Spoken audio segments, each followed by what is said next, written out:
بسم اللہ الرحمن الرحیم۔ حضرت نوح علیہ السلام کی بد دعا سے ان کے قوم کے غرق ہونے کے بعد شیطان ان کے پاس آیا اور ان سے کہا، چونکہ آپ نے مجھ پر احسان کیا ہے لہٰذا میں آپ کے اس احسان کا بدلہ چکانا چاہتا ہوں۔ جناب نوح علیہ السلام نے فرمایا کہ میرے لیے یہ بڑی تکلیف دہ بات ہے کہ تیری گردن پر میرا کوئی احسان ہو۔ اب بتا وہ کون سا حق ہے جو میرا تیری گردن پر ہے؟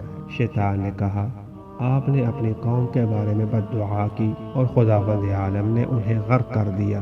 اب کوئی ایسا نہیں بچا کہ جسے میں گمراہ کر سکوں۔ اب میرے پاس فرصت ہی فرصت ہے۔ اب دوسری صدی میں دوسری نسل آئے گی، تب میں ان کو گمراہ کروں گا۔ جناب نوح علیہ السلام نے فرمایا، تو کس طرح میرے احسان کا بدلہ اتارنا چاہتا ہے؟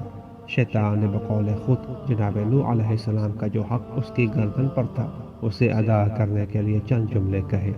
اے نوح، تم 3 مقامات پر مجھ سے غافل نہ ہونا، اس لیے کہ ان 3 مقامات پر دوسرے مقامات کی نسبت میں آدمیوں کے زیادہ قریب رہتا ہوں۔ پہلا مقام، جب تم غصہ کے عالم میں ہو۔ دوسرا مقام، جب 2 آدمیوں کے درمیان فیصلہ کر رہے ہو۔ تیسرا مقام، جب تم کسی نامحرم عورت کے ساتھ تنہائی میں ہو اور وہاں پر کوئی تیسرا نہ ہو۔